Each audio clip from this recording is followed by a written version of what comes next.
নমস্কার, আমি বর্ণালী। আমি চলে এসেছি। আগে গতকালকে আমি একটা ভিডিও ছেড়েছিলাম যে অন্নপূর্ণা নিয়ে যে চারিদিকে যে আন্দোলন হচ্ছে তার পরিপ্রেক্ষিতে আমাদের রাজ্যে কী রকম ভবিষ্যতে মানে পরিণতি হতে হবে বা কী রকম আমাদের মহিলাদের করা উচিত, তার উপর আমি কিন্তু ভিডিও ছেড়েছিলাম।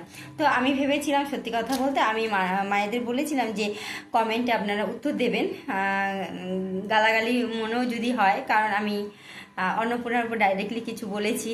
তো যদি গালাগালি মনে হয় দেবেন, যা খুশি আপনারা মানে দিতে পারেন। এবার আমি ভেবেছি, সত্যি কথা বলতে আমাকে প্রচুর গালাগালি দিয়ে মানুষ উদ্ধার করবে, কিন্তু না।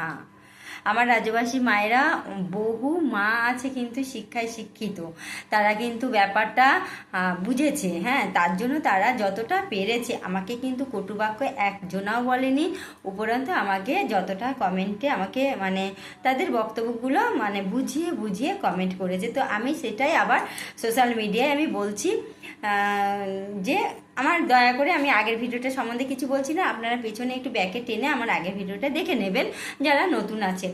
তো সেই গতকালকের ভিডিও অনুযায়ী আমার কাছে যেই কমেন্ট এসেছে, একজনা বলছে যে দিদি সবই ঠিক আছে, কিন্তু দিলে সব যোগ্য মহিলাকে দিক, একজন পাবে আরেকজন পাবে না, কষ্ট তো লাগবে। বাট যেমন আমার লাগছে, অবশ্যই আমি তোমার মতে সহমত, তোমার মতে একদম আমি সহমত আছি, দিলে সবাইকেই দিক। আসল কথা কি জানো তো বোন, যোগ্য ব্যক্তিদের বাঁচতে গিয়ে আজকে এই জিনিসগুলো হয়ে গেছে, জানো তো। মানে সবাই তখন প্রমাণ করতে চায় আমি যোগ্য, আর ওইখানেই আমরা পড়ে যাচ্ছি, একদম শাকের গলাতে আটকে গেছি আমরা। এই জিনিসগুলো হচ্ছে, ঠিক আছে, যার জন্যই তো এই পরিস্থিতি, আন্দোলন। মানে কি বলবো, যাদের ক্ষমতা আছে তারাও কিন্তু সেই যোগ্য নেই বলে প্রমাণের পিছনে ছুটেছে। এটাই হচ্ছে কথা। আর জানি যে দিদি, আমার মনে হয় সবার মানে বন্ধ করতে হবে, বন্ধ করলে সব ঠিক হবে। আমিও সেই মত, বন্ধ করলে এই ঝামেলাগুলো ঠিকঠাক হবে। আরিনা লিখেছেন একদম সত্যি কথা। মানে বেশিরভাগই কিন্তু আমার কমেন্ট এসে যে আমি কালকে অন্নপূর্ণা নিয়ে যেটা ছেড়েছি একদম সত্যি কথা। থ্যাংক ইউ তার জন্য, প্রত্যেককে থ্যাংক ইউ যে আপনারা মানে সত্যি কথাটা বুঝেছেন, বা আপনারাও চান আপনাদের দেশ বা আপনাদের রাজ্য এগিয়ে যাক অর্থনৈতিক দিক থেকে। Thank you, thank you. আর একজন যে আইসিডিএস দিদি মারা গেছেন, আন্দোলনে ঝাঁপিয়ে যান। আমি বুঝতে পেরেছি, একটু তো বোঝার বুদ্ধি হয়েছে যে এই কমেন্টটা যে করেছে আমাকে একটু মানে মানে ঠেস দিয়ে কথাটা বলেছে। তো ঠিক আছে, মানে সবাই তো সমান নয়। এবার আমি তাকে একটু মানে কোনো রকম একটু জাস্ট উত্তর দেওয়ার চেষ্টা করি যে আইসিডিএস দিদিরা কিন্তু টাকা দাও টাকা দাও করে আন্দোলনে ঝাঁপিয়ে মারা যায়নি। তারা কেন মারা গেছে আগে জানতে হবে, তাই তো। সরকার যখন মানে আগের সরকারও অত্যাধিক কাজের চাপ দিয়েছেন, এই সরকারও কিন্তু আমাদেরকে আমাদের মানে পারিশ্রমিকের মানে বাইরে, আমাদের যেটুকু কাজের বাইরে অত্যাধিক প্রেশার ক্রিয়েটভাবে একটা টার্গেট পূরণের উদ্দেশ্যে আমাদের ছুটতে হয়েছে। তা এই যে একটা ব্যাপার, বা আগে সরকার যেরকম মানে আবাস যোজনার পিছনে এই যে একটা গুরুত্বপূর্ণ কাজগুলো আমাদের ফিল্ডে নামিয়ে দিচ্ছে। এবার কি হচ্ছে, মানুষ তো একটা আক্রমণে শেখাচ্ছে, বাবা মানে অঙ্গনারী দিদিমণিরা যা করবে সেটাই হবে। এই যে আমি নিজে আগে আবাস যোজনা সার্ভে করতে গেছি, আমি দেখতে পাচ্ছি সেই ভদ্রলোকের ছাদ আছে, ঠিক আছে। এবার কিচ্ছু আর বলা নেই, পাকা ঘরটাকে রেখে তার আমি সেটা শিওর, কারণ আমি ওই এলাকায় কাজ করি, আমি সেটাও শিওর যে তার একটাই সন্তান, পাকা রুম আছে, বারান্দা আছে, ঠিক আছে। সে সরকারি ঘর পাওয়ার জন্য প্রমাণিতভাবে কিভাবে, এরকম বহু, শুধু আজকে ওনার কথা আমি বলছি না, মানে সামনে যে একটা চালাচুলা থাকে রান্নাঘর, সেইখানে দাঁড়িয়ে আমাদের জোর করে দিয়ে ফটো তুলছে। এই যে মানুষের মানসিকতাটা, আমার ঘর আছে ভাবা, তবু আমি কেন নেব, এরকম বহু আছে। পাকা বাড়ি এত ভালো আছে, তারপরে সামনে একটা চালা দিয়ে কোনো রকম জায়গায় রান্নাঘর অনেকে থাকে, সেটা সামনে দাঁড়িয়ে ফটো তুলছে। এই যে কথাগুলো শুধু নেব নেব নেব, আমরা আইসিডিএস ওই নেবটা করি না, ঠিক আছে। আমরা আমাদের ঘরের পয়সা ব্যয় করে করে সেন্টার চালাই, 3 মাস 4 মাস 5 মাস আমরা বিল পাই না, আমরা সারা মাস কায়িক পরিশ্রম করে আমরা মাইনে পাই না, তার জন্য আমাদের আন্দোলন। সেই আন্দোলনের সামিলে আমরা হয়তো অর্থের অভাবে অনেকে ওষুধ কিনতে না পেরে অনেকে মারা যেতে পারে। তো এইটা হচ্ছে আমাদের মানে অঙ্গনারী কর্মীরা বা মারা যাওয়ার মূল কারণ, ঠিক আছে। ওই ভাতা দাও করে কোনো আইসিডিএস কর্মী বা হেল্পাররা মারা যায়নি। আশা করি আপনি আপনার উত্তরটা পেয়ে গেছেন। আরিনা লিখেছেন একদম ঠিক বলেছেন দিদি, আমি আপনার সাথে সহমত পোষণ করছি। সরকারকে দেখতে হবে আমাদের এই নারী শক্তিকে কিভাবে কাজে লাগিয়ে এই রাজ্যের অর্থনৈতিক মান উন্নয়ন করা। ভিক্ষা নেওয়াটা সম্মানের নয়, কিছু কাজ করে পারিশ্রমিক নেওয়াটাই সম্মানের, এটা আমাদের সবাইকে বুঝতে হবে। থ্যাংক ইউ, এটা বলেছে প্রিয়াঙ্কা মণ্ডল। আমি প্রিয়াঙ্কা মণ্ডল তোমাকে অসংখ্য অসংখ্য ধন্যবাদ দিই। আর আমি চাইবো তোমার মতো মানসিক উন্নয়ন সমস্ত আমাদের নারী জাতিদের হোক, তাহলে আমাদের রাজ্য একদম 1 নম্বরে চলে আসবে। আয়ান লিখেছেন যে কিন্তু দিদি ভোটের আগে তো পিএম বলেছিলে, সবাই বলেছিল সবাইকে দেবে, সমতাটা মানে উনি ভুল লিখেছেন, পিএম নয় ভাই, এটা সিএম হবে, ঠিক আছে। আচ্ছা, ও বলতে চেয়েছে যে মানুষকে ভোট দিয়েছি, ও অন্নপূর্ণা টাকা পাবো বলে, যেহেতু অন্নপূর্ণা টাকা দেবো বলে ওনারা ভোট চেয়েছেন, তো মানুষও তার জন্য ওনাদের ভোট দিয়েছেন। তারপরে আবার কথা পাল্টানো, এইভাবে দিলে সবাইকে দাও, নাহলে দিও না, এটা ওনার মূল বক্তব্য। তো আমার মূল বক্তব্য, দিলে দাও সবাইকে, নাহলে দিও না। সবচেয়ে আমি জোর দেবো দিও না। আর হচ্ছে যেটা ভোটের ব্যাপারটা, এটা ভোটের আগে মানছি সরকার স্বীকার করেছেন যে দেব, কিন্তু শুধু সরকারের তো একা দায়িত্ব নয় আমাদের রাজ্যটাকে সামলানো, আমাদের প্রত্যেকটা নাগরিকের দায়িত্ব আমাদের রাজ্যটাকে এগিয়ে নিয়ে যাওয়া।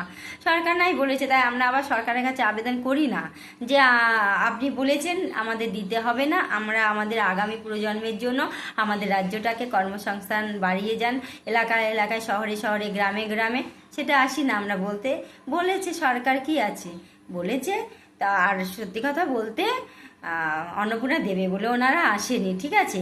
আগের সরকারের বহু দুর্নীতি এখানে আমরা সোশ্যাল মিডিয়ায় দেখতে পেয়েছি, শিক্ষা দুর্নীতি অনেক অনেক, এগুলো নিয়ে আমি আর যাচ্ছি না। তো এমনিতেই ওনারা আসতেন, এই ভাতা যেহেতু এখন বলেছে বলে ওনারা এখন, জানি না, এটা আমার মতে, আমি এটা সহমত নয়, ঠিক আছে। আরিনা লিখেছেন যে আপনার কথা একদম সত্যি, বিজেপি বড় ভুল করছে, অন্নপূর্ণা তাও আবার 3,000 টাকা, 1,500 টাকা দিলেও অসুবিধা হতো না। না 1,500 কেন, 500 টাকা দিলেও অসুবিধা হবে।